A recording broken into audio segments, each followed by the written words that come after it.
Hey friend, welcome back to the Gentle Reset, your no judgment zone for creating a home that actually works for you. I'm Allison, ADHD home and systems coach, former occupational therapist, and mom of two, and I'm so glad you're here. You might notice the podcast has a fresh subtitle, Home Organization and Decluttering Made Simple for ADHD Women. Because I want ADHD women to know this space is made for you, and I'm so excited to be back after a much needed break. Season 2 is here, and if you've ever rolled your eyes at ADHD is your superpower, this series is for you. Because let's be honest, when you're staring down piles of laundry, paralyzed by what to do next, or bouncing between tabs and rooms, you don't feel powerful. You feel stuck. But what if I told you those traits that feel like your biggest obstacles with ADHD are actually the keys to creating a home that works for you? Not in some fluffy, just reframe it way, but in a real strategic, supported way. In Season 2 of The Gentle Reset, I'm diving headfirst into something that's been on my heart for a while. ADHD is your superpower, but not the way you think.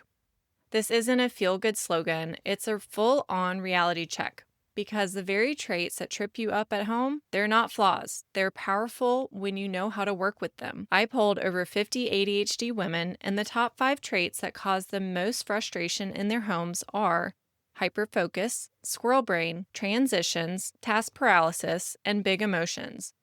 Each episode, I'll unpack one trait, show you how it's actually showing up in your day-to-day chaos, and then we'll flip the script. You'll get simple ADHD-friendly strategies to go from stuck to forward momentum.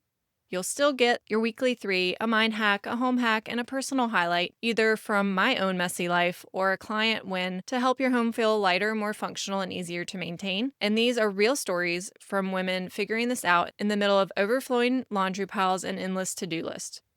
We'll also unpack why deep cleaning never works for ADHD brains and why quick resets are the better way, how to let go without guilt, and how to build self-awareness so you can pause and pivot before the spiral takes over. I'm not here to promise perfection because that's not what ADHD brains need. I'm here to walk with you to customize strategies that make your life easier, one small shift at a time. So if you're ready for a fresh take on ADHD, home care, and a mindset that actually makes sense for you, hit follow and get ready. Season 2 of The Gentle Reset is just getting started. And if you want even more ADHD-friendly tips between episodes, come hang out with me over on Instagram at Calm Cottage Coaching. That's it for today, friend. If this episode spoke to you, will you take a quick screenshot and share this podcast with your friends? You never know who needs the reminder that they're not alone in this. Remember, one small shift at a time creates momentum. You're doing better than you think, and I'm so proud of you. See you soon for Season 2 of The Gentle Reset.